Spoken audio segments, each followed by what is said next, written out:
È giovedì 8 maggio, buongiorno Sicilia da Angelo Gagliano. Ed Emanuela Corsi, buongiorno. E allora cominciamo subito, come sempre, con le notizie. Far West a Monreale è stato convalidato il fermo anche di Samuele Acquisto, è accusato di concorso in strage. Gli investigatori cercano adesso un terzo complice, sparati in piazza, pensate, oltre 20 colpi. Aveva detto di non aver sparato e di non aver nemmeno partecipato alla rissa che ha poi scaturito la strage di Monreale, ma in realtà le dichiarazioni di 8 testimoni e le immagini delle telecamere di videosorveglianza di via Benedetto d'Acquisto attestano il contrario. Il GIP di Palermo ha così convalidato il fermo di Samuele Acquisto, il ragazzo di 18 anni dello Zen coinvolto nella sparatoria di Monreale, costata la vita a 3 ventenni. Il giudice ha disposto per il giovane la misura della custodia cautelare in carcere. Acquisto, che è accusato di concorso e strage, avrebbe incitato anche l'amico Salvatore Calvaruso, il primo ad essere arrestato, a far fuoco sulla folla. Con lui poi si sarebbe allontanato in moto dal luogo della sparatoria. Acquisto si trova in una cella in isolamento del carcere Pagliarelli. Nel frattempo proseguono le indagini per risalire al terzo responsabile della sparatoria, il giovane che insieme a Calvaruso ha fatto fuoco. In tutto sono stati esplosi 20 colpi. Gli investigatori cercano un ragazzo alto e con barba folta nera, anche lui residente allo Zen. La maggior parte della comunità del quartiere popolare palermitano però non sta agevolando le indagini, un quartiere chiuso e a tratti invalicabile che ostacola il lavoro anche della stampa. Minacciata di morte una troupe televisiva che stava realizzando una diretta dallo Zen. Emanuela, cominciamo proprio da questa vicenda stamattina. È una vicenda che ancora riempie i giornali, Angelo, non solo quelli regionali, ma insomma tutte le testate si occupano ancora di questa strage a Monreale che ha dei contorni veramente agghiaccianti.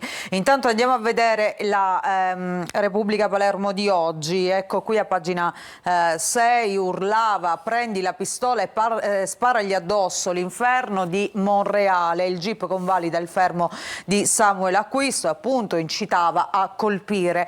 Caccia all'altro killer, mostrava i muscoli in segno di vittoria. Sono state fondamentali le parole dei testimoni per arrivare insomma anche ai complici di Calvaruso. I racconti dei testimoni sono preziosi appunto per cercare di arrivare al secondo giovane che ha sparato. Tutti lo collocano dietro Samuel Acquisto che guidava una moto BMW, quindi non solo loro due sarebbero i responsabili, ma ci sono anche altri ragazzi. Andiamo a vedere anche sul Corriere della Sera, perché c'è un'ampia pagina firmata da Roberto Saviano, i ragazzini con la pistola e la strage in piazza per uno scatto di carriera, infanzia allo Zen, la scalata alle gerarchie della mala mostrandosi duri.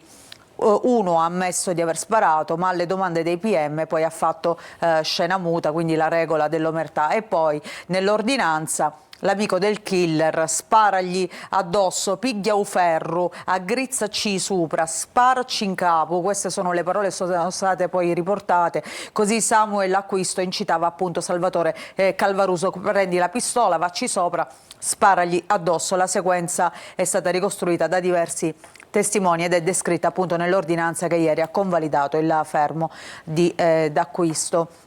Andiamo a vedere ancora la Sicilia con appunto Monreale, convalidato il fermo del 18enne in moto, ma ancora si cerca il terzo responsabile, come dicevamo, quindi si allarga insomma questa vicenda a tanti ragazzi che sarebbero coinvolti appunto in questa strage. E adesso torniamo a occuparci della videochiamata a Nico Pandetta durante il concerto del 1° maggio alla Playa di Catania. Indagato adesso il trapper Baby Gang, è stato sequestrato il suo telefono cellulare e contestata la violazione della sorveglianza. Ogni volta che si parla di rap e di violenza, il nome di Baby Gang è il primo a spuntare fuori. Nell'ottobre del 22 venne coinvolta insieme al trapper Simba La Rue in una rissa tra gang ed è stata accusata di violenza e sparatoria in Corso Como a Milano. Condannato nel 2023 a 5 anni e 2 mesi di carcere, pena ridotta in appello a 2 anni e 9 mesi nel 2024. Proprio per questo provvedimento Baby Gang non avrebbe dovuto essere a Catania sul palco della Playa lo scorso 1° maggio in occasione del One Day Music Festival. Ma nonostante ciò, per sfidare ancora la legge, il trapper italo-marocchino, prima della sua esibizione davanti a oltre 20.000 spettatori, ha mostrato una videochiamata con il collega Nico Pandetta, nipote del capomafia Turi Cappello, in carcere a Rossano Calabro, dove sta scontando una condanna per spaccio di droga. Mio fratello lo chiamava nel video diventato virale. Episodi che la procura di Catania non ha sottovalutato, così Baby Gang oggi è indagato in concorso per accesso indebito a dispositivi idonei alla comunicazione da parte di detenuti, aggravato dall'aver favorito la mafia e per aver violato la sorveglianza speciale. Gli agenti della squadra mobile della questura di Lecco, in collaborazione con i colleghi di Catania, hanno eseguito a Calolzio Corte, in provincia di Lecco, paese di residenza di Baby Gang, un decreto di perquisizione e hanno sequestrato lo smartphone dell'artista, che nei prossimi giorni verrà sottoposto ad accertamenti. La polizia gli ha anche notificato un divieto di obbligo di dimora a Catania per i prossimi 4 anni. Non è ancora chiaro se la videochiamata sul palco con Pandetta fosse in diretta o registrata o fosse un antico video memorizzato. Nella cella di Pandetta intanto è stato trovato e sequestrato uno smartphone. Adesso il trapper catanese rischia fino a 4 anni di aggravamento di pena. Emanuela, torno da te per qualche altro approfondimento proprio su questo giallo attorno alla videochiamata. Sì, perché si aggrava la posizione di Pandetta, ma appunto anche Baby Gang adesso finisce nell'indagine. La chiamata a Galeotta, siamo sulla Sicilia di oggi con Pandetta.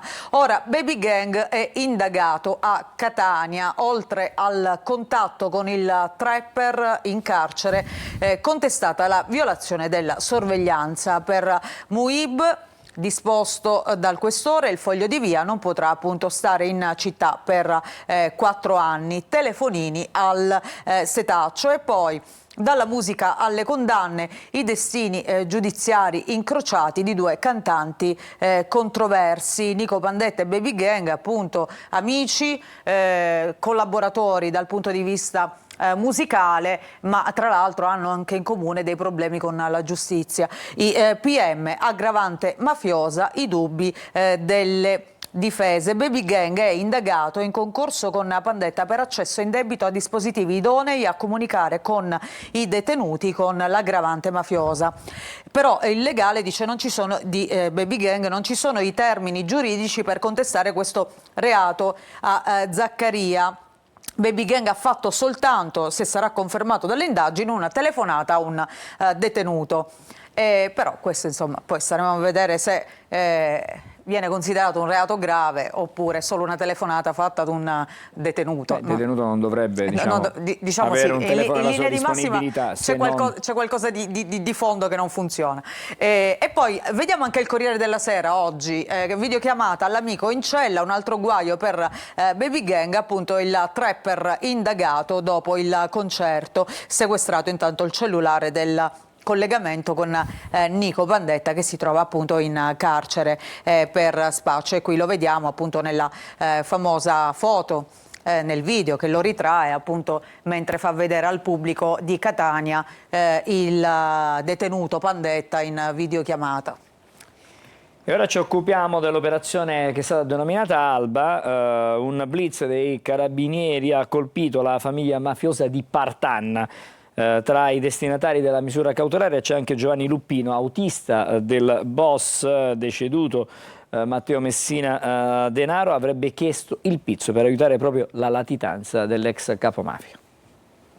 Colpite nella notte la famiglia mafiosa di Partanna, da sempre legata a quella dei Messina Denaro. 5 le persone fermate, 3 finiscono in carcere per 2 obbligo di dimora. Il blitz è stato eseguito dai carabinieri del comando provinciale di Trapani e coordinato dalla DTA di Palermo. Nel corso delle perquisizioni trovate armi e soldi in contanti. Una nuova ordinanza di custodia cautelare in carcere raggiunge Giovanni Luppino, l'autista di Matteo Messina Denaro, arrestato con il padrino nel gennaio 2023 davanti alla clinica La Maddalena di Palermo. Luppino è stato condannato a 9 anni e 3 mesi di carcere in primo grado. Dalla nuova indagine emerge che avrebbe cercato di estorcere denaro ad un imprenditore del settore oleario per garantire il sostegno economico all'allora latitante. Gli investigatori hanno riscontrato quella che viene definita una convergenza di illeciti interessi tra esponenti di spicco della famiglia mafiosa e imprenditore del settore edile oleario per il controllo delle attività imprenditoriali. I mafiosi sarebbero riusciti a turbare la procedura indetta dal Tribunale di Sciacca per l'acquisizione di un capannone industriale, controllavano l'aggiudicazione di commesse pubbliche, risolvevano controversie fra privati e imponevano assunzioni di familiari nelle imprese. continua allora diciamo, a stringersi il cerchio a quelli che sono stati diciamo, i collaboratori più vicini a Matteo Messina Denaro, che hanno aiutato anche la sua latitanza. Sì, una latitanza trentennale, quindi evidentemente la rete è anche abbastanza estesa, e come del resto poi stanno dimostrando anche le indagini. Vediamo su Repubblica Palermo di oggi, blitz a Partanna, 3 arresti, l'autista di Messina Denaro accusato di estorsione. Gli indagati devono rispondere di associazione mafiosa, porto abusivo di armi, tentata estorsione e favoreggiamento personale. Una nuova ordinanza di custodia cautelare in carcere invece appunto ha raggiunto Luppino, autista di Messina Denaro. Da questa indagine emerge che avrebbe cercato di estorcere denaro ad un imprenditore del settore oleario appunto per garantire il sostegno economico all'allora latitante. Adesso parliamo di ST, parte la nuova era con 5 miliardi di investimenti entro il 2037, Mazzeo dell'Ugello che rilancio, ma vengono salvaguardati i livelli occupazionali. Ieri intanto una operaia è rimasta gravemente ferita all'avvolto con un getto di acido proprio nello stabilimento di Catania. È stata colpita in faccia, al collo e al torace da un improvviso getto d'acido e si trova ricoverata al Cannizzaro. L'ennesimo incidente sul lavoro coinvolge questa volta la ST Microelectronics, luogo simbolo del sistema produttivo catanese. La dipendente, che stava operando con un acido nel reparto EPI, noto come quarzeria, è stata trasportata in codice rosso e si trova ricoverata in rianimazione. Non sarebbe comunque in pericolo di vita. Da chiarire la dinamica dell'incidente, avvenuto intorno alle 10:30, è segnalato da alcuni colleghi al numero unico di emergenza 112. Presenti sul posto, oltre ai soccorritori, gli agenti della Questura di Catania, personale dell'Ispettorato del Lavoro e dell'ASP. Non si è fatta attendere la replica dei sindacati, che invocano sicurezza ed esprimono solidarietà all'operaia rimasta ostinata. Intanto a Roma, presso il Ministero delle Imprese e del Made in Italy, è stato firmato l'accordo per sancire definitivamente l'arrivo dei finanziamenti pubblici a STM. Una somma che viene stanziata per la ST di Catania, parliamo di 300 milioni di euro, che si aggiungono ai 2 miliardi di euro già stanziati dal Ministero del Made in Italy. Questo investimento dovrà essere anche in qualche maniera monitorato, perché noi vogliamo che queste ingenti somme non servano solamente a uno sviluppo industriale, che è sicuramente importante, ma servono anche alla salvaguardia del perimetro occupazionale dello stabilimento di Catania. Per la regione siciliana erano presenti l'assessore all'economia Dagnino e l'assessore alle attività produttive Tamaio. Ripartiamo dalle ST, certo è importante quanto sottoscritto ieri al Ministero, però c'è da segnalare anche questo incidente. Sì, partiamo intanto dal tavolo di ieri, vediamo appunto i partecipanti in questa foto che ha pubblicato oggi la Sicilia.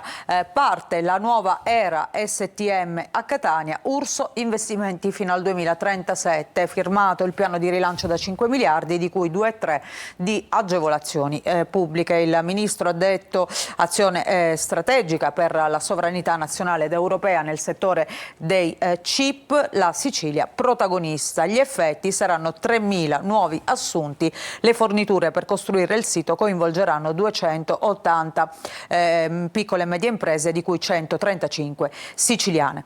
E poi l'incidente appunto avvenuto ieri nello stabilimento nel sito catanese, colpita da getto d'acido, dipendente con gravi ustioni, momenti di preoccupazione e di tensione ieri mattina appunto nello stabilimento catanese, dove una dipendente di 45 anni è rimasta ustionata da un acido nel reparto EPI, noto anche come quarzeria.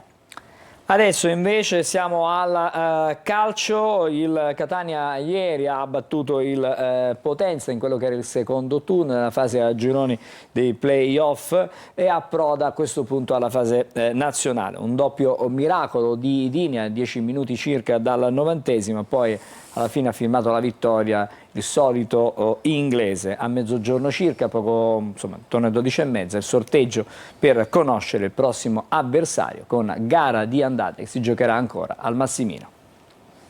Nel segno di Dini e inglese, il Catania batte ancora il Potenza e vola alla fase nazionale dei play-off. Davanti ai quasi 14.000 del Massimino, gli etnei bissano il successo del Viviani sbattendo contro un super Alastra per poi ringraziare Dini, protagonista ad una manciata di minuti dal termine di una doppia parata che vale più di un gol.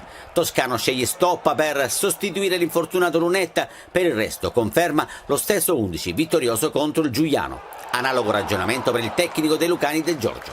La gara va a strappi, più intraprendente il Catania che si rende più volte pericoloso dalle parti di Alastra, che alla fine risulterà uno dei migliori in campo. Il Potenza non sta a guardare, deve vincere per qualificarsi e si affida alle sortite di Pedrungaro. Dini vola sulla sua sinistra e disinnesca il pericolo. Nel finale di primo tempo si rivede il Catania che sbatte però contro Alastra. La ripresa si apre con lo stesso canovaccio dei primi 45 minuti, ancora Catania che spinge e va alla conclusione, in entrambi i casi alta con Gimenez e Inglese. Potenza che ribatte con l'instancabile Pedrungaro. Finale non adatto ai deboli di cuore, al minuto 82 Celli tocca il pallone in area di rigore ed Allegretta indica subito il dischetto. Trema il Massimino, ma ci pensa Dini che prima respinge il tiro di Caturano e poi si ripete sulla conclusione a botta sicura di Schimmenti. Scampato il pericolo, il Catania passa, neanche a dirlo, con Inglese. Al minuto 88 Dal Monte crossa per il centravanti che di testa non lascia scampo ad Alastra. Finisce 1-0 e con il Catania che riceve l'abbraccio del suo pubblico. E domenica si torna al Massimino con i rossoazzurri che a pranzo conosceranno il nome dell'avversario. Questa la rosa degli sfidanti: Feralpi Salò, Torres, Monopoli, Rimini e Pescara. E allora, vedremo da questo ranking di squadre cosa pescherà dall'urna il Catania. Andiamo a vedere la pagina, credo, dello Sport della Sicilia di stamattina. Sì, dove vediamo naturalmente in primo piano Dini e Inglese, che sono stati gli artefici di questa vittoria, scusami Angelo, della Catania contro il Potenza. Dini, versione super, respinge il rigore calciato da Caturano. Inglese firma la qualificazione, il portiere protagonista nel momento clou del match, scampato il pericolo, il centravanti poi realizza di forza il suo 14° gol stagionale. Qui vediamo alcune foto appunto della serata di ieri e l'esultanza di Inglese e Dini appunto si vede sulle due pagine. Poi ci sono anche le parole di Toscano, naturalmente, come l'Inter contro il Barcellona: se te lo meriti la vittoria ti sceglie. Questa è la frase con cui ieri Toscano è venuto a parlare ai nostri microfoni nel post gara. Insomma, in qualche modo l'intraprendenza della sua squadra ieri alla fine è stata premiata. Abbiamo avuto per 95 minuti coraggio e consapevolezza, non era facile, possiamo crescere ancora, schiererò sempre la migliore formazione in questi playoff, non c'è un domani. Io ti faccio solo una domanda, Angelo: di quelle squadre che abbiamo visto, quale potrebbe essere quella più insidiosa per il Catania nel prossimo turno? Sono tutte insidiose in questo momento. Tra le squadre più insidiose certamente la Feralpi Salò, ma non escluderei neanche il Pescara, che è in un buon momento di forma. Comunque sapremo tutto alle 12:30 12:30 circa. Allora, vediamo la prima pagina della Sicilia di oggi, velocemente vediamo anche le prime pagine. Naturalmente la foto dedicata a Inglese per quanto riguarda ieri la partita della Catania, ci pensa sempre Robby Gol, ma vediamo anche l'STM con questi 5 miliardi per rilanciare lo stabilimento di Catania. Ancora sotto Svimez, la Sicilia cresce più dell'Italia, puntare su 3 settori per la ripresa al 2030. E ancora vediamo in alto a Catania, cibi non commestibili, è stato sanzionato un ristorante, mentre invece a Sant'Alfio purtroppo un'altra tragedia sulla strada, scontro auto-moto, muore un 20enne. Andiamo a vedere anche la prima pagina della provincia di Catania, con in primo piano Librino. A Librino un museo a cielo aperto, domani si inaugurano 3 installazioni realizzate da 2 fotografe e un pittore. Presti, dice, opere che danno il senso di comunità e che esplorano il legame tra memoria, spiritualità e territorio. Queste le parole appunto del mecenate Antonio Presti, che da anni si occupa proprio del quartiere catanese. Vediamo la prima pagina del Giornale di Sicilia.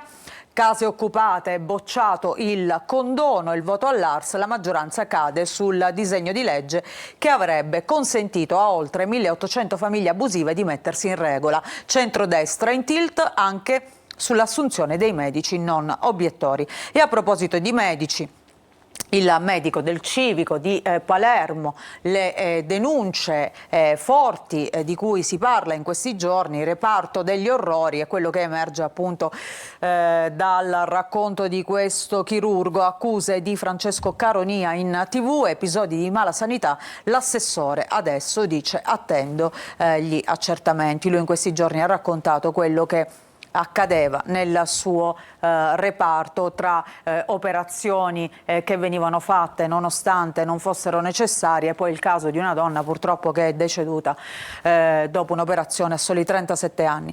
Andiamo a vedere la prima pagina di Repubblica Palermo. In primo piano ci sono gli affitti brevi, la mappa di Palermo, in centro un B&B ogni 10 residenti. E allora andiamo a vedere all'interno la geografia degli affitti brevi, perché ormai è sempre più difficile riuscire a trovare un immobile per un affitto normale, tradizionale. In tanti proprietari preferiscono appunto l'affitto breve, che comunque dà anche molte più tutele rispetto al classico affitto. Boom nel centro storico, una struttura ogni 10 residenti, appunto la mappa, come abbiamo visto in prima pagina, è questa. Sicuramente la maggior parte degli immobili affittati sono proprio nel centro storico, 2500 appunto le strutture che vengono affittate per un breve periodo. E poi andiamo a vedere anche la Gazzetta del Sud, la prima pagina. Vediamo qualche notizia che non abbiamo ancora visto. Per esempio, ecco, Ars centrodestra perde la bussola, quindi ancora la politica siciliana, legge bocciata e crisi politica con 31 voti contrari e 18 a favore. Ieri l'Ars ha bocciato il disegno di legge di iniziativa parlamentare sempre per quanto riguarda le politiche abitative, campanelli d'allarme per una maggioranza sull'orlo di una crisi di nervi. E poi ancora in alto vediamo indagato per rivelazione di segreto istruttorio, il giudice Prestipino dell'antimafia lascia la magistratura. Grazie allora a Emanuela, torniamo da te fra pochissimo. Sì. Intanto andiamo a collegarci con la Polizia Stradale, compartimento Sicilia Orientale. Siamo a Barcellona Pozzo di Gotto, con noi stamattina c'è l'ispettore Raffaele Genovese, buongiorno. Buongiorno direttore, mi sente? La sentiamo bene, sì, certo. Allora, buongiorno nuovamente dal compartimento Polizia Stradale Sicilia Orientale. Sul tangenziale di Catania segnaliamo la solita intenso in direzione Siracusa, nonché rallentamenti dallo svincolo di San Gregorio in direzione centro città. Nel tratto autostradale tra Avola e Castibile persiste il divieto di transito dei mezzi pesanti con massa a pieno carico superiore a 75 quintali in direzione sinistra. Passiamo alla A19 Catania-Palermo, ove si segnala la chiusura della rampa di immissione dello svincolo di Caltanissetta in direzione Catania. Passando alle statali, quindi la strada statale 121 Catania-Paternò, si segnalano rallentamenti per traffico intenso tra Piano Tavola e Bianco direzione Catania. Mentre sulla strada statale 192, Valle del Dicaino, sono dei lavori di demolizione di una delle porte di Taino. Sia transito di utilizzare il percorso alternativo autostradale. Adesso, come ogni mattina, facciamo qualche riflessione insieme. Oggi richiamiamo l'attenzione su un comportamento purtroppo sempre più diffuso e pericoloso, l'uso del telefono cellulare durante la guida.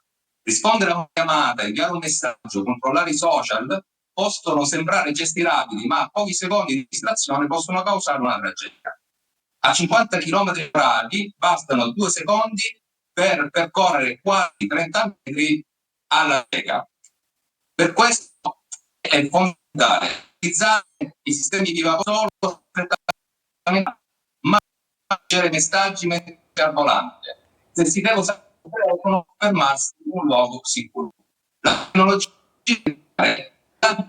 Abbiamo qualche difficoltà adesso sul collegamento audio, stamattina abbiamo qualche difficoltà soprattutto sul collegamento audio, però abbiamo capito il concetto, insomma non utilizzate il telefono quando siete alla guida, concetto molto semplice e diretto, davvero importante. Continuiamo a non sentire bene, l'appuntamento a domani mattina, allora cercheremo di avere un collegamento un po' più stabile, speriamo sì. Grazie all'ispettore Raffaele Genovese, da Barcellona Pozzo di Gotto, Polizia Stradale Sicilia Orientale, buon lavoro. Adesso invece vediamo rapidamente cosa sta succedendo a Catania, viabilità, siamo in via Vincenzo Giuffrida con le immagini che la regia adesso ci mostra, andiamo anche a tutto schermo, ecco perfetto, vedete stamattina il traffico piuttosto sostenuto in entrambe le direzioni.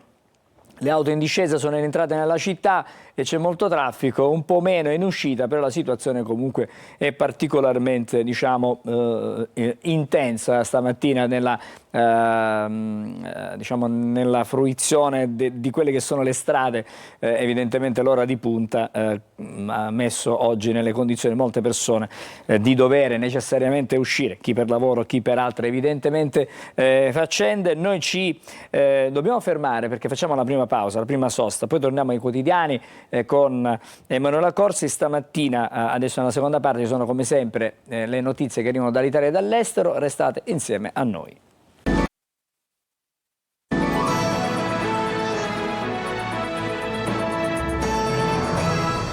Siamo alla rassegna stampa con i quotidiani nazionali, Emanuela. Occhi puntati del mondo sul comignolo della Cappella Sistina, Angelo, naturalmente, perché si attende il nuovo Papa, la fumata bianca. Allora andiamo a vedere il Corriere della Sera, in primo piano il titolo: il Papa, l'attesa, la fumata nera. Cominciato il conclave, l'esito del primo scrutinio 4 ore e mezza dopo l'extra omnes.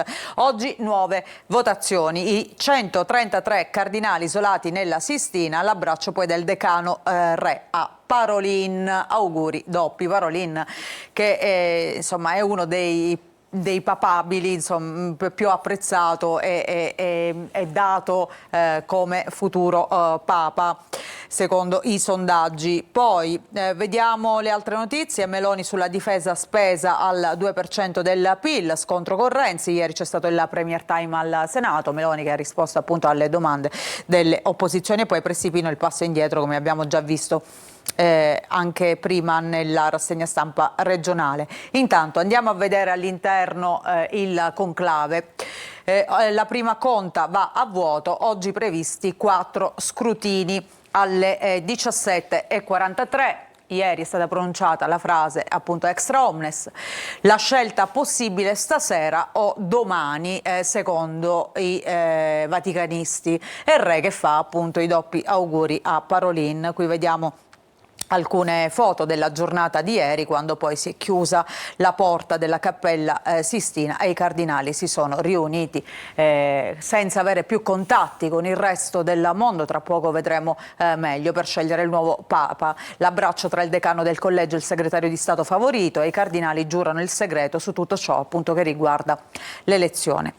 Ieri ci sono stati molti ritardi perché si attendeva la fumata attorno alle 7 più o meno, e invece è arrivata molto più tardi, quindi in tanti si sono chiesti ma come mai questo ritardo. Intanto nella Cappella Sistina la catechesi di 45 minuti del cardinale canta la messa, e poi gli elettori sono anche 18 in più rispetto al 2013 e non tutti parlano l'italiano, quindi questo potrebbe aver comportato dei ritardi poi in tutto quello che è il protocollo, diciamo, per la votazione.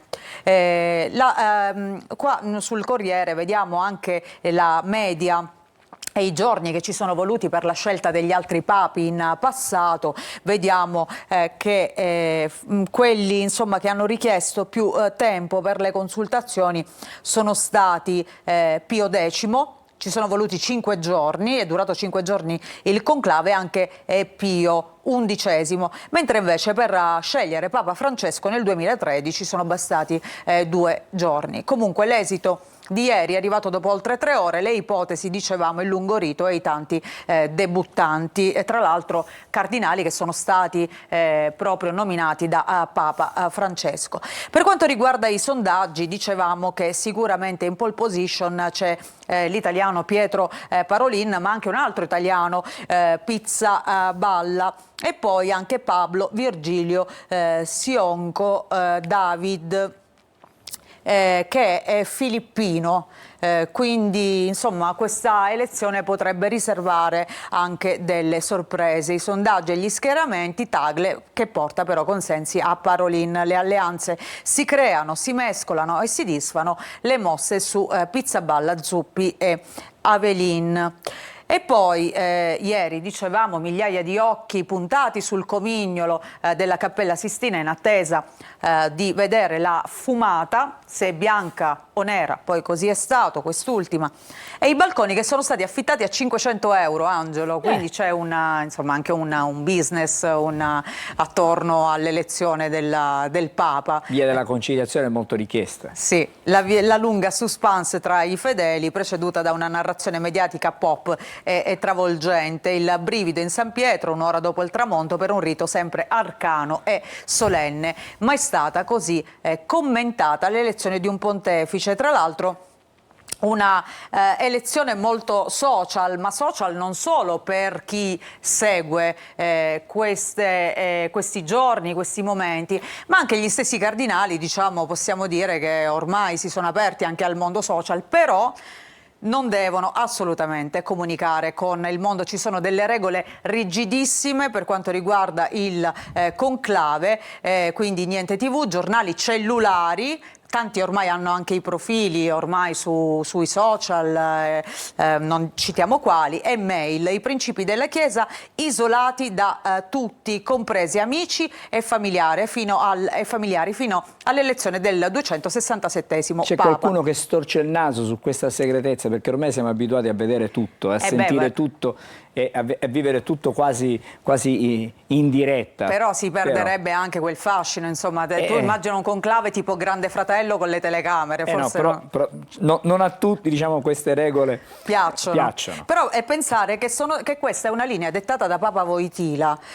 Infatti lo vediamo qua, a confermare le regole e i dettagli fu nel 96 Papa Wojtyla con la Costituzione Apostolica Universi Dominici Gregis, per anche blindare il conclave, che la parola stessa cum clave dal latino significa conchiave, quindi richiama immediatamente la chiusura al mondo dei cardinali riuniti appunto nella Cappella Sistina, quindi sigilli alle finestre, connessioni interrotte. Chi viola il segreto incorre nella scomunica, quindi non è roba da poco. Si guarda poi a quella finestra, no? A quel balcone, da là poi si avrà l'annuncio. Esatto. E poi per esempio è vietato anche portare cibi da fuori, quindi gli unici contatti possono avvenire solo con medici e suore.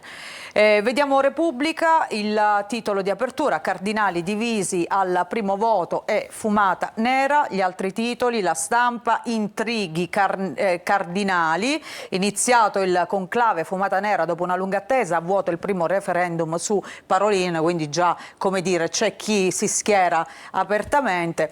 Francesco, c'è anche questo articolo che è interessante: Francesco doveva salvare la Chiesa, il suo successore deve salvare invece il mondo. Quindi una mission di quelle... ma tanto reale, insomma, com'è. Poi la lunga attesa, vediamo sul Messaggero: Avvenire, extra omnes e ora è attesa, primo voto è fumata nera. Ancora il secolo XIX, la folla attende per 3 ore, ma la prima fumata è nera. Se abbiamo ancora qualche secondo, vediamo anche gli altri. Ultima prima pagina. Vediamo il resto del Carlino, invece in primo piano, dicevamo ieri, il Premier Time con Meloni in Senato, che parla di tanti temi, soprattutto questo, quello della difesa, il 2% per la difesa. Lei ha detto la libertà ha un prezzo, la Premier spinge sugli investimenti militari, sull'immigrazione, rilancia il modello Albania. Sì al ritorno alle preferenze per la legge elettorale, ma è scontro con le opposizioni e anche con la Lega su questo punto. Ci sono stati momenti ieri di particolare, non dico tensione, però scontri vivaci. Volevo farti vedere solo un'ultima notizia, Angelo, che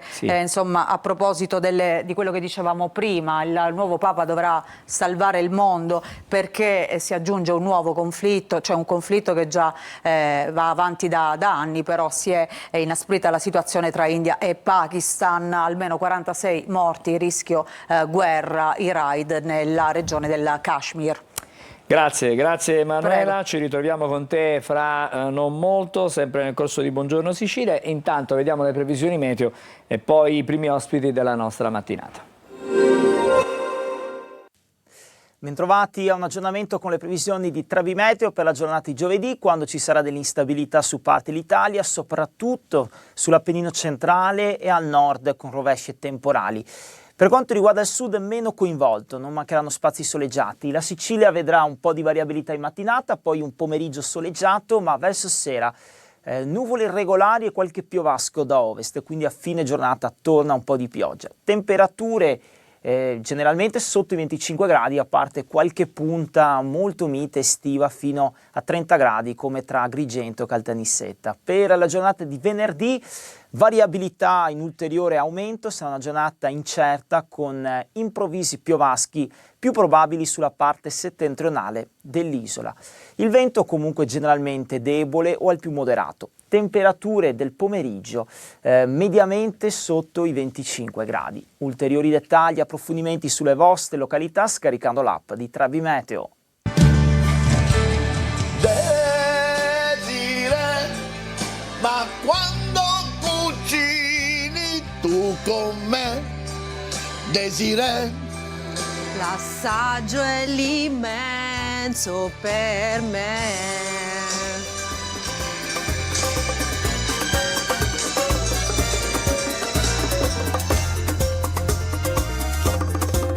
Tutti i giorni su Antenna Sicilia.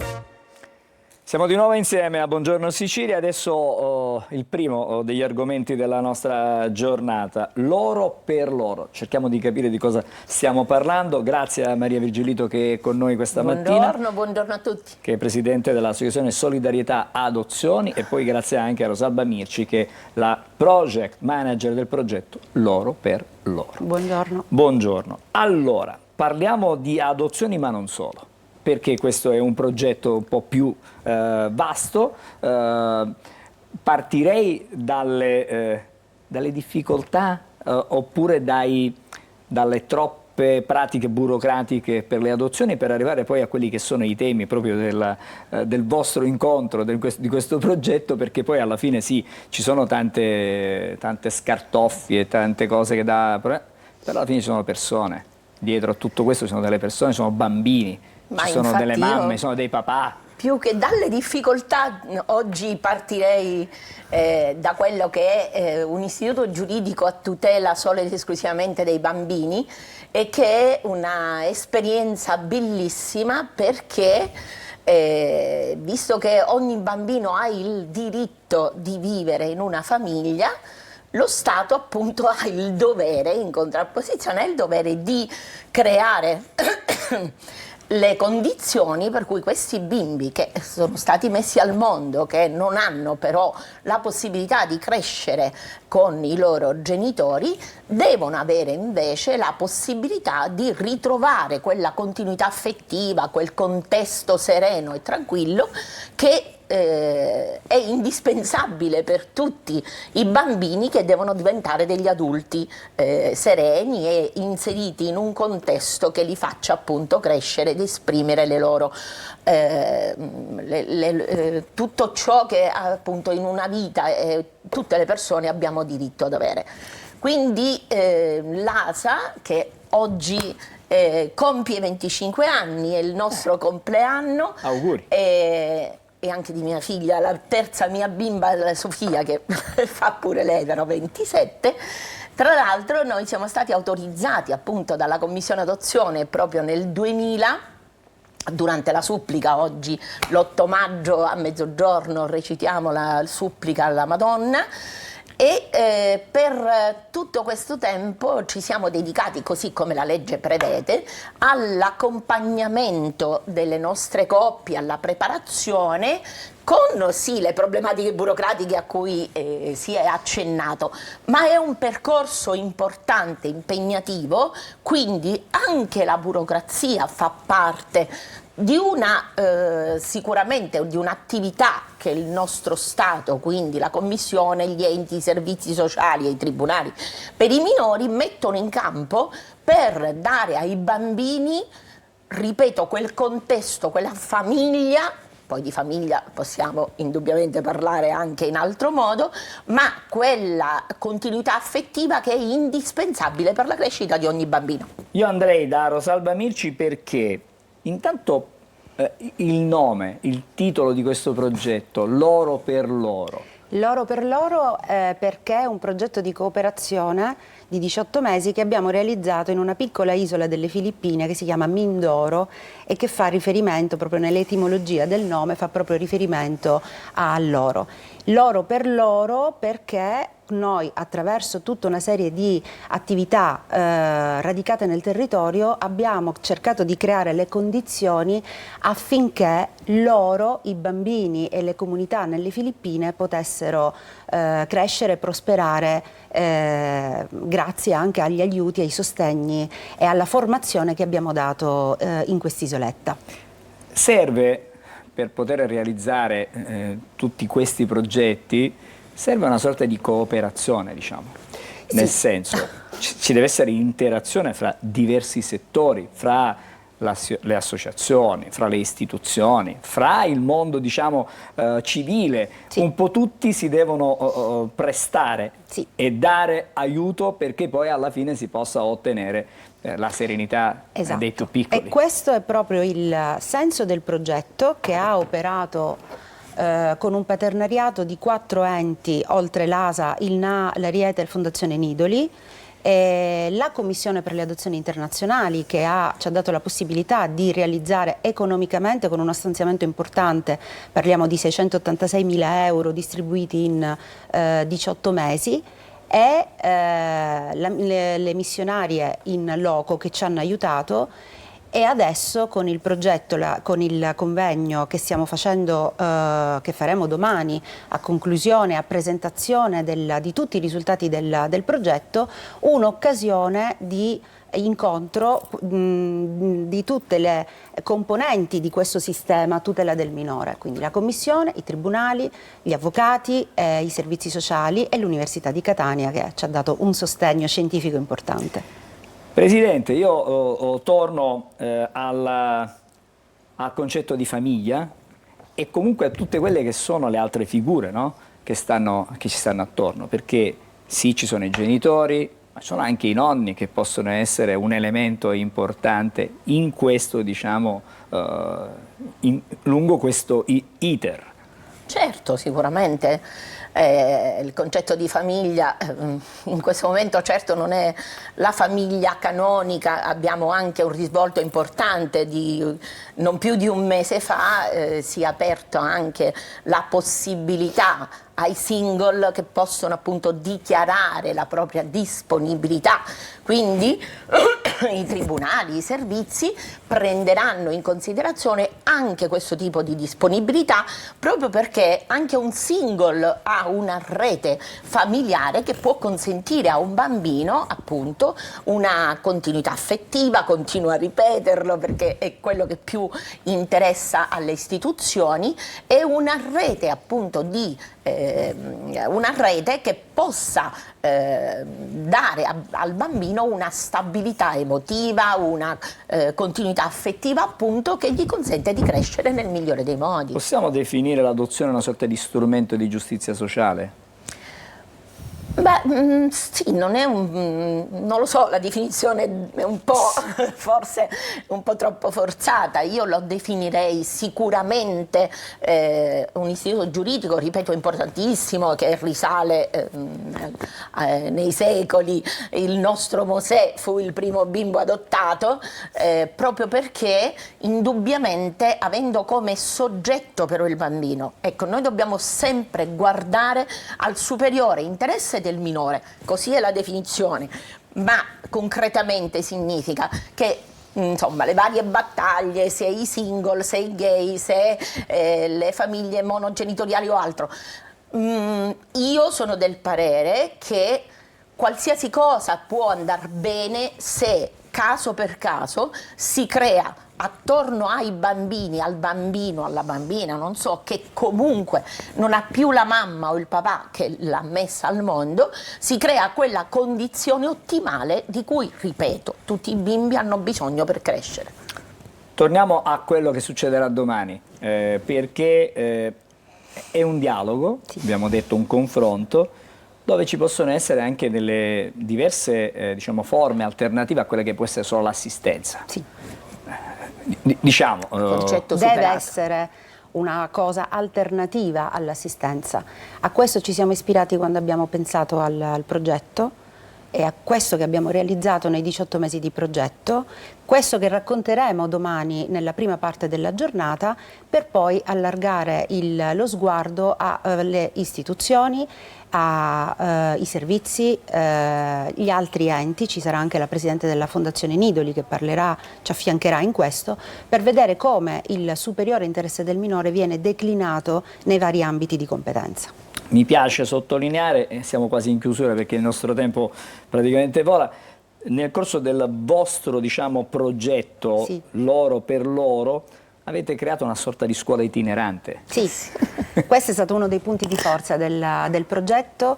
Molti bambini, soprattutto dopo il Covid, non sono più riusciti a frequentare la scuola, che viene messa a disposizione dalle suore, ma anche le scuole nei vari villaggi, a parte i tifoni, quindi molti non hanno più avuto la possibilità di frequentare, per cui abbiamo pensato di portare noi la scuola nei vari villaggi, raggiungendo una ventina di villaggi. Dobbiamo dire che abbiamo avuto anche un riscontro molto positivo, perché le scuole ci hanno messo a disposizione gratuitamente i locali per quelle che loro chiamano classi di recupero. Quindi abbiamo raggiunto già nel primo anno di progetto l'obiettivo che ci eravamo prefissati di 1000 bambini, ma in realtà ne abbiamo raggiunti 1012.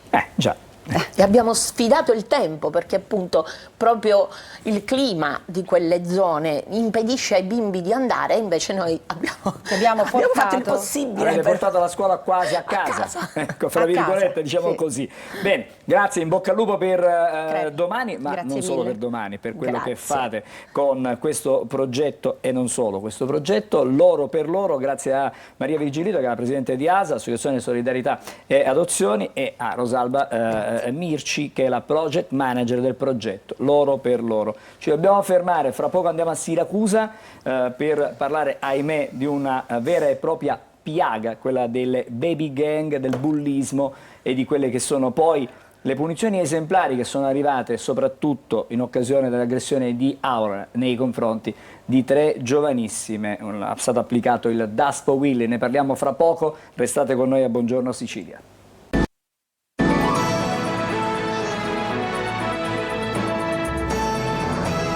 Eccoci insieme a Buongiorno Sicilia, c'è un aggiornamento dalle agenzie. 2 catanesi in trasferta sono stati arrestati dai carabinieri della compagnia di Patti per truffa aggravata e lesione a pubblico ufficiale. I 2 avevano tentato di raggirare un'anziana con la nota tecnica del finto carabiniere. Nelle concitate fasi poi della fuga uno dei 2 ha investito un militare dell'arma. La rifurtiva è stata recuperata, consegnata alla legittima proprietaria. Adesso, come anticipato, andiamo a Siracusa, dove per noi c'è il nostro Francesco Aloi. Con Aloi c'è la dottoressa Maria Antonietta Malandrino, che è la dirigente della divisione anticrimine della questura di Siracusa. Stamattina parliamo di bullismo e del Daspo Willy, un Daspo esemplare, direi io, applicato in questa occasione, che va applicato in tutte le occasioni in cui magari i ragazzi non riescono a capire qual è l'importanza diciamo, del vivere civile, di stare insieme tutti in maniera, diciamo, leale. Ma intanto andiamo a Siracusa. Sì, ciao Angelo, buongiorno Sicilia. Noi siamo con la dottoressa Malandrino proprio per parlare del Daspo Willy, che è una misura che serve proprio per contrastare, almeno provarci, il fenomeno della violenza giovanile, che ultimamente pare sia in aumento. Dottoressa, buongiorno intanto. Sì, buongiorno. È così? Sì, è in aumento e purtroppo ciò che la rende ancora più nota è la diffusione sui social, perché spesso la violenza viene agita proprio per poterne trasmettere le immagini. È diventata un po' una moda e ovviamente la normativa rincorre un pochino questi fenomeni sociali che creano tanto allarme nella popolazione. Proprio l'ultimo caso accaduto circa 2 settimane fa nel comune di Avola. E stiamo vedendo proprio le immagini che si riferiscono a Ma non è l'unico episodio della provincia, ci ha fatto emettere alcuni provvedimenti che vengono chiamati Daspo Willy e che mirano a vietare ai ragazzi che sono stati ovviamente denunciati per fatti gravi di ritornare nei luoghi della movida. E questi provvedimenti sono provvedimenti amministrativi, si chiamano misure di prevenzione e camminano parallelamente a quelli che sono i provvedimenti giudiziari. Ovviamente il provvedimento giudiziario a seguito della denuncia avrà il suo corso, ma nel frattempo noi tempestivamente come questura, il questore in particolare, emette una misura di prevenzione che limita fortemente la libertà dei giovani di ritornare negli stessi luoghi e di commettere e di reiterare gli stessi reati, perché la finalità delle misure di prevenzione è proprio quella, impedire la reiterazione di questi reati. Ed è una misura che è stata in un certo senso aggravata, potenziata nel 2020. Infatti il Daspo prende proprio il nome da Willy Monteiro Duarte, il giovane 21enne che è stato ucciso proprio da un gruppo di ragazzi coetanei a Colleferro, Roma, pestato a morte. E appunto una misura che forse spesso e soprattutto è indirizzata ai giovani, perché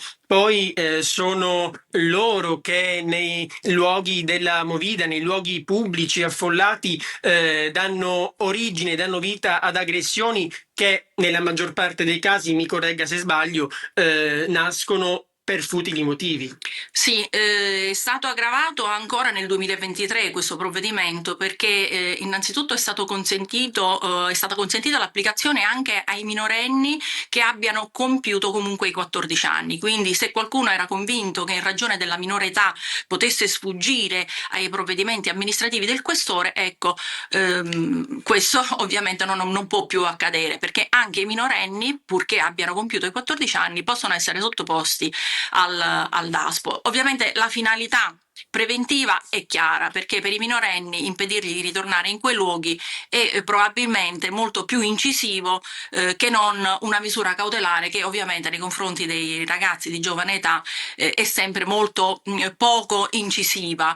Quando invece gli viene impedito di ritornare a frequentare gli stessi luoghi dove sono i propri coetanei, ecco, probabilmente riesce a convincerli a non commettere nuovamente gli stessi reati. Diciamo che forse la pena più incisiva per un ragazzo o per una ragazza. Sì, non solo, noi abbiamo avuto in provincia addirittura il caso di un ragazzo che commetteva gli stessi reati in vari territori, in varie discoteche o nei pressi di luoghi di aggregazione e di altri esercizi pubblici, e dopo il primo Daspo che gli impediva di tornare su Siracusa, a seguito di ulteriori fatti analoghi, è stato emesso un Daspo che glielo impedisce di andare nei luoghi pubblici di tutta la provincia, quindi ci ha consentito di limitare la sua presenza, di evitare e impedire appunto la presenza di questo giovane in tutti i locali della movida della provincia di Siracusa. Quindi un provvedimento serio che va preso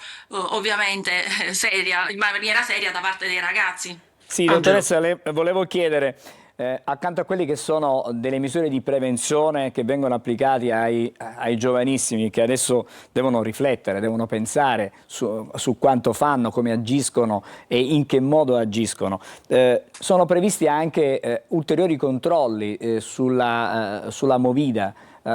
Si cerca in qualche modo di fare avvertire la presenza del controllo a questi ragazzi? Ma la presenza sul territorio è costante. La Questura di Siracusa ha sempre impiegato, soprattutto negli orari serali e notturni, personale in divisa, ma anche la Polizia Stradale ha effettuato controlli con l'alcol test, cercando, perché ovviamente l'alcol è uno dei motivi e l'assunzione di sostanze stupefacenti sono i due motivi principali che poi spingono i giovani alla violenza. Certo, i controlli sono tantissimi, ma non è pensabile che davanti a ogni esercizio pubblico ci possa essere una volante della polizia a sconsigliare diciamo, la violenza. Sì, dottoressa, io volevo chiedere, nelle ultime settimane il pestaggio di Avola, ragazze di 13-15 anni contro una ragazzina, una sola ragazzina, Francofonte, un giovane che ferisce mortalmente un ragazzo, poi un gruppo di giovanissimi, nemmeno 18 anni, che prendono di mira un anziano a casa propria. In queste ultime settimane, ce lo conferma la cronaca in un certo senso, questi casi di violenza giovanile stanno aumentando?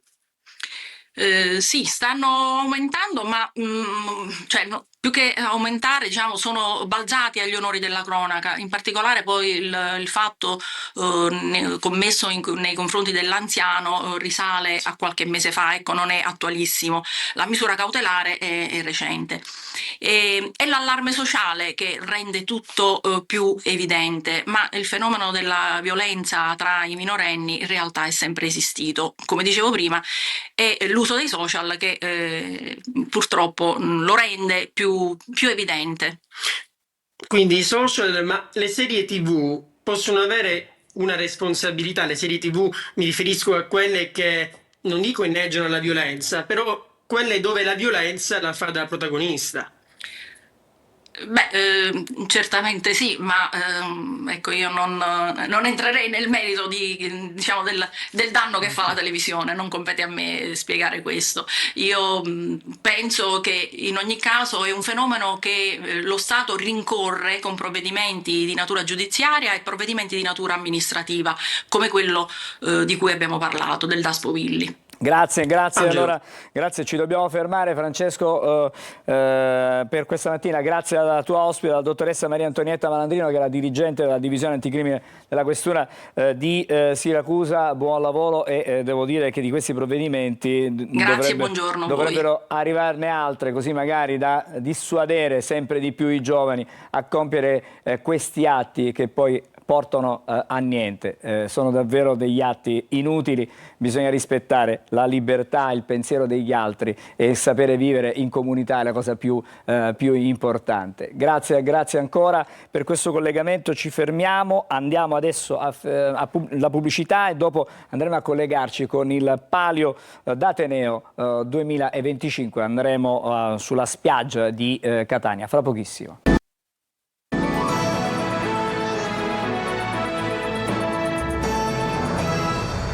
Allora eccoci di nuovo insieme, come anticipato andiamo alla playa di Catania, siamo alle Capannine, il nostro Edoardo Sergi già in perfetto clima, quasi estivo direi, perché so qualche nuvoletta si vede all'orizzonte. Oggi c'è il Palio d'Ateneo 2025, ci sono le gare in spiaggia. Buongiorno Edoardo.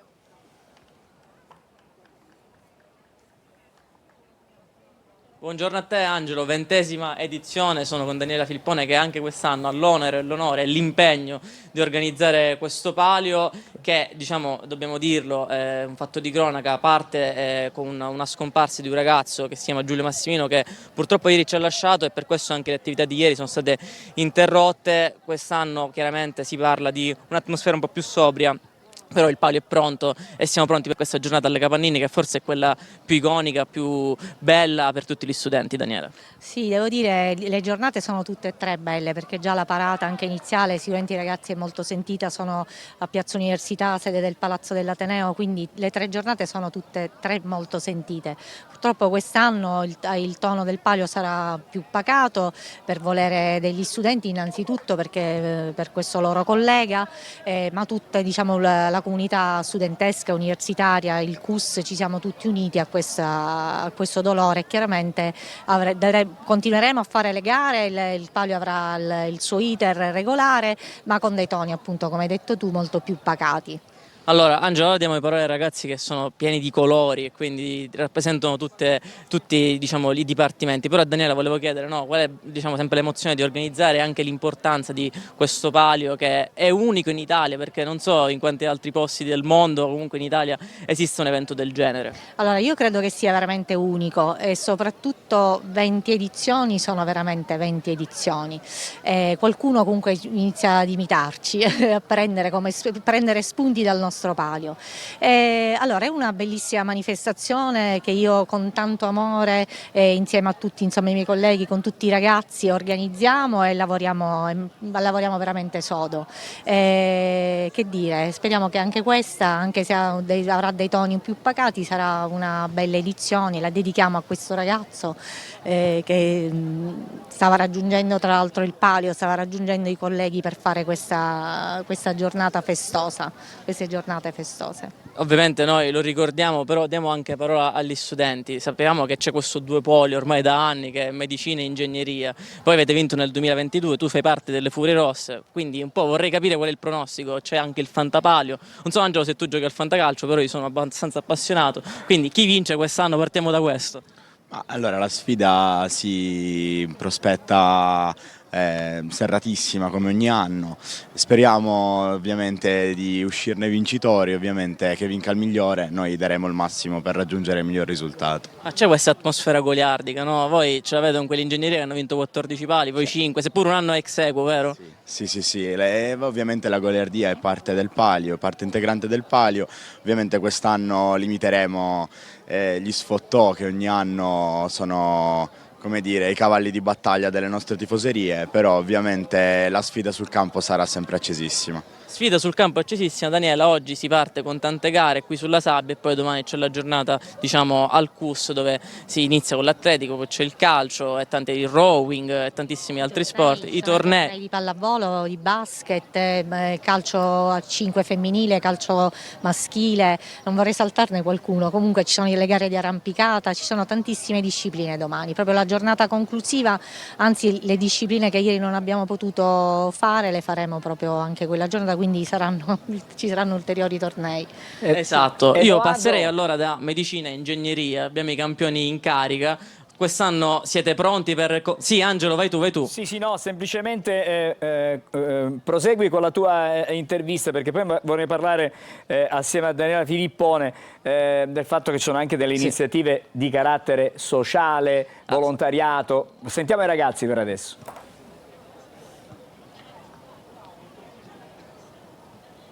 Allora, siete pronti a riconfermarvi campioni anche quest'anno? Beh, come avete visto in questi anni abbiamo 14 pali vinti e quest'anno cercheremo di portarlo a casa, di mantenerlo a casa.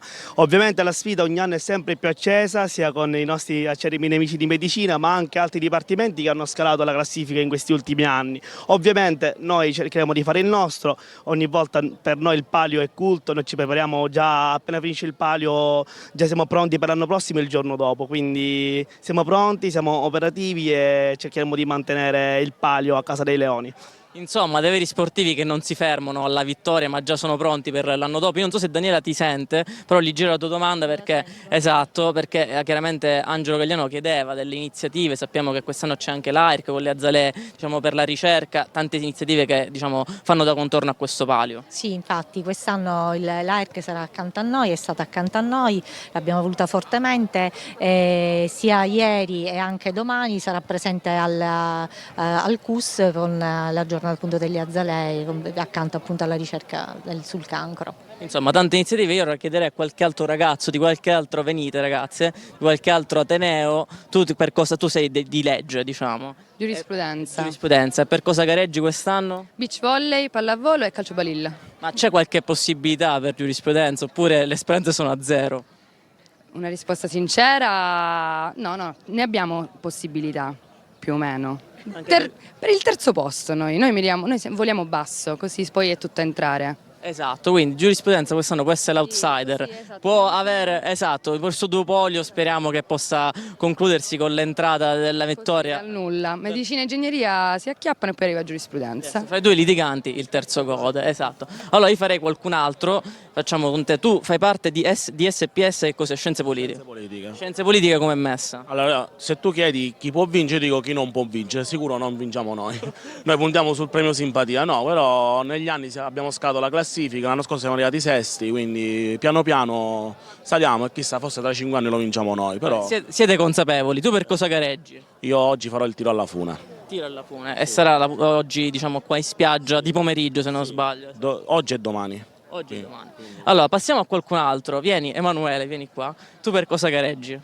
Io gareggiavo per un altro sport, il Dragon Boat, che poi purtroppo è stato annullato per varie complicanze interne alla nostra organizzazione, ma comunque alla fine ci è rimasta la maglietta degli atleti, questa è la parte positiva. Ma tu farai il fantapalio, perché tutti diciamo fanno questo fantapalio come il fantacalcio, non so se è anche negli studenti di medicina che pensano solo a vincere magari sul campo oppure anche con questa applicazione. Allora, il fantapaglio lo facciamo tutti quanti, io comunque tra le tante cose che ho fatto sono riuscito a trovare il tempo anche per il fantapaglio e dobbiamo dire che comunque speriamo di vincere anche là, perché poi insomma poi è personale la cosa. Va bene, grazie Emanuele. Ora passerei alle ragazze, anzi i ragazzi che hanno la maglietta rosa. Voi fate parte di che dipartimento? Dipartimento di Scienze del Farmaco, per gli amici farmacia.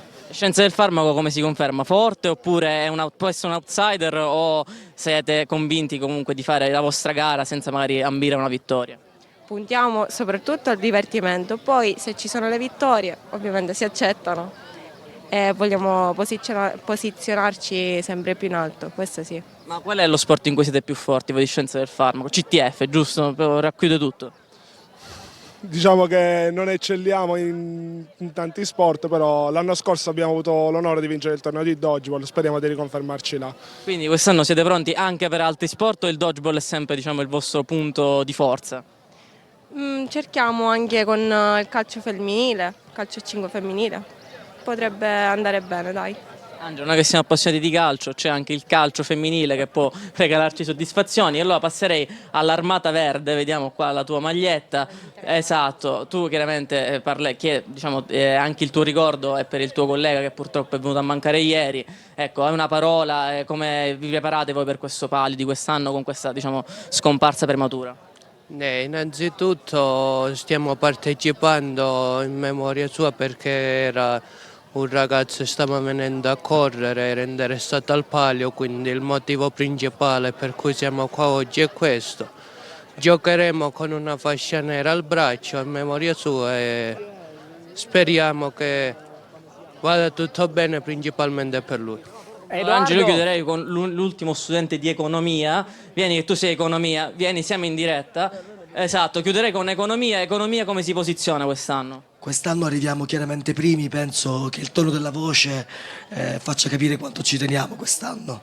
Ovviamente in queste ultime 2 giornate il nostro cavallo di battaglia, che è quello del tifo, sarà un poco ridotto per ovvi motivi, ma contiamo quest'anno di spingerci più in là, arrivare finalmente al podio e se riusciamo a battere finalmente medicina e ingegneria guadagnandoci il primo posto. Hai pure i baffi del muro viola, quindi diciamo c'è molta goliardia in quest'anno come in tutti gli anni. Intanto tutti gli studenti, Angelo, sono pronti a gareggiare, ecco ora anche il nostro Angelo Pandolfo inquadra quella che è la situazione in questo momento delle capannine. Diciamo è tutto pronto, insomma manca pochissimo Daniela e poi inizieranno le gare. Sì, a breve cominceremo con un po' tutte le varie gare, con la canoa per prima, i tornei di beach volley e beach soccer e poi man mano svolgeremo tutto il programma della giornata. Angelo, a te. Grazie. Allora Edoardo, ci fermiamo qui per questa mattina. I ragazzi chiaramente che vinca il migliore, possiamo semplicemente dire questo, e il ricordo certamente per questo giovane universitario che è scomparso nelle ultime ore. Adesso noi ci dobbiamo fermare per andare a vedere le pillole di Almanacco, ma restate con noi sempre a Buongiorno Sicilia. L'8 maggio in tutto il mondo si festeggia il lavoro di soccorso che svolgono quotidianamente milioni di volontari della Croce Rossa. La festività cade il giorno della nascita di Henry Dunant, considerato il fondatore dell'associazione. L'obiettivo delle celebrazioni di questa giornata, delle manifestazioni in piazza, è quello di avvicinare la cittadinanza al movimento della Croce Rossa e far conoscere quali sono i compiti svolti dai volontari. Da Roma a New York in meno di un'ora è davvero possibile? Sebbene non vi sia ancora una tratta operativa a queste condizioni, i primi test dell'aereo ipersonico sono previsti proprio quest'anno. Grazie a un motore rivoluzionario, l'aereo ipersonico sarà in grado di superare i 7.000 km all'ora, collegando le grandi città del mondo in pochissime ore. Se i test saranno positivi, potrebbe essere l'inizio di una nuova era dell'aeronautica. Basato su un'innovativa tecnologia, questo propulsore promette non solo una rapidità da record, ma anche una maggiore efficienza rispetto a quelli a reazione tradizionali. Ma non è solo la velocità a fare la differenza. Il motore brevettato da Venus Aerospace potrebbe far consumare fino al 15% in meno di carburante rispetto a quelli attualmente in uso. Dal punto di vista tecnico, una delle maggiori difficoltà nel raggiungere velocità ipersoniche è sicuramente la gestione delle alte temperature raggiunte.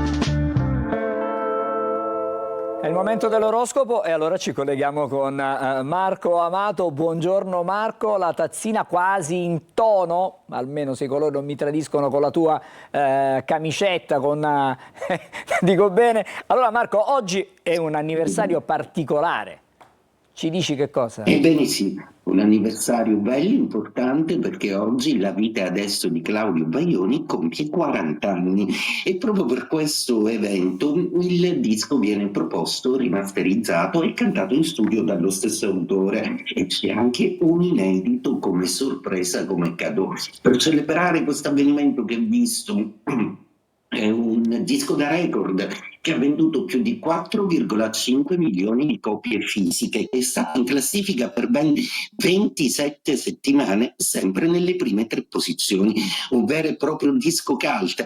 Ebbene, Claudio Baglioni e del Toro, vi ricordate che qualche giorno fa abbiamo parlato anche di un'altra Toro cantante che è Giorgia, che rilancia appunto sulla sua carriera. I Toro, come più volte ho annunciato, stanno riprendendo quota e stanno finalmente superando i 7 anni in cui Urano li ha tenuti prigionieri, per cui Toro alla riscossa e tanti auguri a questo capolavoro della musica italiana e al grande autore che è Claudio Baglioni.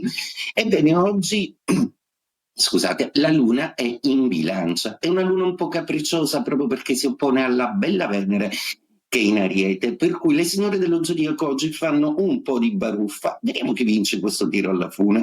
L'Ariete sicuramente deve rimettere in prospettiva il suo rapporto con il partner, proprio perché ancora, pur non essendo convinto, ma le pulsioni del risveglio di primavera di Marte e Leone lo incendiano e lo accendono di passione, quindi forza Ariete, dateci dentro.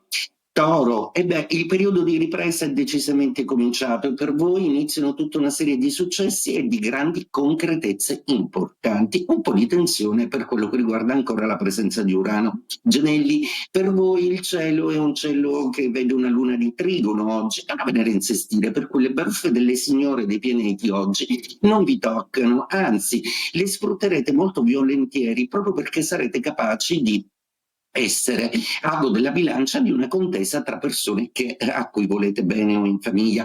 Cancro, la luna oggi è veramente capricciosetta e oggi genera tutta una serie di tensioni anche nel vostro ambito familiare e affettivo. Un po' di calma, non si può pretendere sempre che le cose vadano per come vi aspettate. Leone, Marte oggi è in combutta con la Luna e vuole proprio accendere i propri desideri e le volontà. Eppure, cari Leoni, vi ricordo che per quanto nonostante il presupposto ci siano tutti, ancora dovete pazientare un po' per le vostre grandi imprese.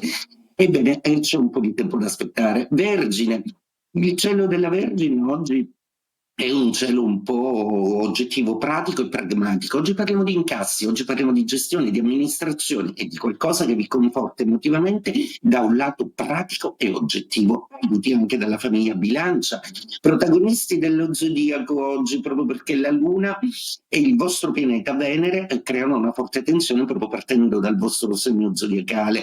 Oggi dovrete riconsiderare tutta una serie di priorità, il lavoro, gli affetti. Tenete bene a mente questa direttiva. Scorpione, una giornata oggi intuitiva, pensierosa. La Luna oggi vi suggerisce, vi sussurra alcune sensazioni ed emozioni, tutte da sfruttare. Non vi sbaglierete, penserete di avere un'intuizione su qualcuno o qualcosa di importante. Sagittario, per voi la Luna è amica, è una Luna che parla di grandi conquiste in termini di squadra, in termini di gruppo e di equipe. Quindi sfruttate bene questo lavoro di squadra per addivenire al vostro obiettivo. Siete trainanti e goliardici, quindi forza, potrebbe essere il momento giusto per concretizzare un gran bel lavoro. Capricorno, per voi la Luna è fortemente giudicante oggi, una Luna di tensione, una Luna che non vi piace molto, soprattutto perché stimola anche Venere, quindi capricci un po' in amore da parte del partner. Acquario, Luna di Trigono per voi, una Luna stupenda, quando accade questo vi sentite ispirati, passionali, forti e intensi.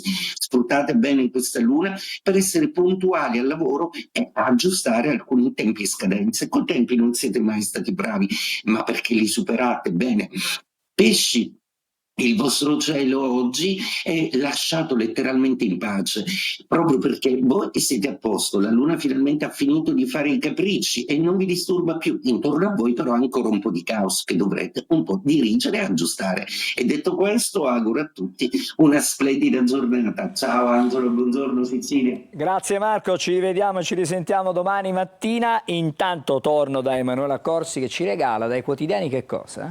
Il cinema, Angelo, ieri la premiazione dei David di Donatello, forse una cerimonia offuscata un po' dal conclave, perché insomma si è parlato tanto di quello, un po' meno di questo, però è l'ora di una donna, perché trionfa Maura Del Pero come con il miglior film Vermiglio, lei naturalmente come regista, e poi Elio Germano invece che vince come miglior attore per Berlinguer, la grande ambizione di Andrea Segre. Ancora la statuetta va come miglior attrice protagonista a Tecla Insolia, che vediamo in questa foto per L'arte della gioia di Valeria Golino, e poi anche la giornalista Francesca Mannocchi è stata premiata come miglior documentario per Lirica Ucraina. Questi appunto i nomi dei vincitori di ieri, alcuni dei nomi naturalmente. Grazie Emanuela. Adesso come sempre ci salutiamo in musica. L'8 maggio 1948 nasce a Milano il cantautore Mario Lavezzi. Ha scritto testi bellissimi, uno di questi regalato anche alla Bertè, In alto mare. Grazie a tutti, a domani.